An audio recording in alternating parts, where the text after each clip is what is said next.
Donc déjà, merci beaucoup pour l'invitation. Donc la Maison de l'Habitant, elle a vu le jour en 2018 sur le territoire de Nantes Métropole.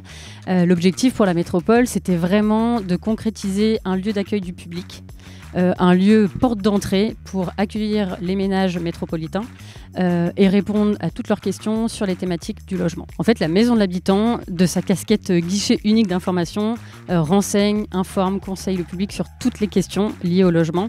Donc ça peut tout aussi bien être des locataires, des propriétaires, sur des droits, des devoirs, sur de la copropriété, sur un projet d'achat. Et bien évidemment, un des cœurs de sujet de la Maison de l'Habitant, c'est les projets de rénovation énergétique. On a un centre de ressources. C'est important de noter qu'on est plusieurs acteurs associatifs au sein de cette Maison de l'Habitant. Donc on renseigne le public vraiment de manière neutre, objective et gratuite. On a des conseillers juridiques pour répondre à toutes les questions juridiques, financières, fiscales liées au logement. Et on a des conseillers techniques, conseillers France Rénov' pour tout le volet d'accompagnement des ménages vers leurs projets de rénovation énergétique.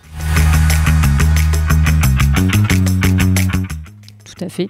Il faut savoir qu'on n'a pas un rôle de médiateur, mais par contre, on a un rôle pour désamorcer potentiellement les litiges avant qu'ils arrivent. Donc nos collègues conseillers juristes peuvent en effet être sollicités pour désamorcer des potentiels litiges à venir, que ce soit entre particuliers, mais aussi dans des relations, par exemple, avec des professionnels et des entreprises.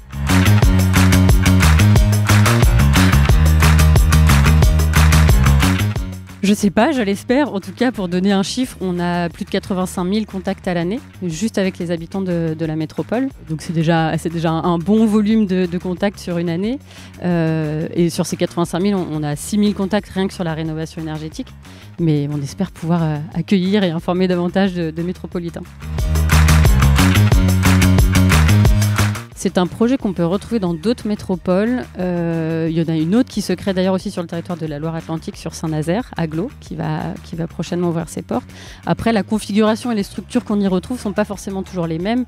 Mais en tout cas, il y a vraiment cette tendance, cette volonté politique d'avoir ces lieux d'accueil, d'avoir ces portes d'entrée, ces guichets uniques d'information, parce que les sujets sont complexes, les ménages sont parfois un petit peu perdus sur qui contacter, quelle association répond à quel questionnement. Et du coup, le fait d'avoir cette Maison de l'Habitant guichet unique, ça permet de fluidifier le parcours du ménage en tout cas, et de trouver le bon interlocuteur. Puisqu'on est formé, c'est ça, en interne. Donc un ménage qui est complètement perdu sur son projet de rénovation énergétique ou autre, c'est qu'il peut contacter la Maison de l'Habitant. Et après, c'est à nous en tant que professionnels de savoir vers qui le réorienter.